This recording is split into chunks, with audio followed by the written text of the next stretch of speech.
कोकण पदवीधरमध्ये भाजपचे डावखरे एकतर्फी विजयानंतर ठाण्यात जल्लोष। कोकण पदवीधर मतदारसंघात भाजपासह महायुतीचे उमेदवार ॲडव्होकेट निरंजन डावखरे यांनी हॅट्रिकसह दणदणीत विजय मिळवून काँग्रेसचे उमेदवार रमेश कीर यांचा पराभव केल्यानंतर ठाण्यात जल्लोष करण्यात आला।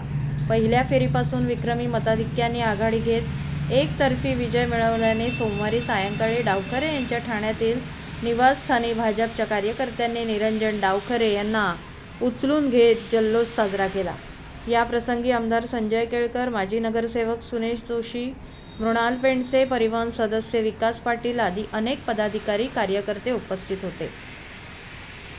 कोकण पदवीधर मतदारसंघात 26 जून रोजी झालेल्या निवडणुकीत 64.24% म्हणजेच 1,43,297 मतदान झाले होते। या निवडणुकीत 13 उमेदवार असले तरी मुख्य लढत भाजपचे विद्यमान आमदार निरंजन डावखरे, काँग्रेसचे उमेदवार रमेश कीर यांच्यात होती।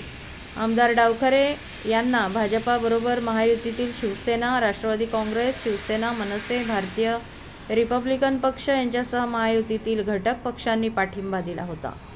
मनसेने अभिजित पानसे यांची उमेदवारी मागे घेऊन डावखरेंना पाठिंबा दिला होता। त्यानुसार सोमवारी झालेल्या मतमोजणीत डावखरे यांनी सहजपणे विजय मिळवला।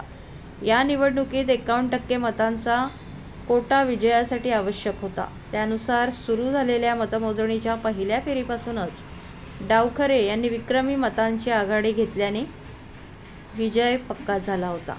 याबाबतची वार्ता सायंकाळी ठाण्यात कळताच भाजपच्या कार्यकर्त्यांनी डावखरे यांना उचलून घेत जल्लोष साजरा केला। यावेळी कार्यकर्त्यांनी विजयाच्या घोषणा दिल्या।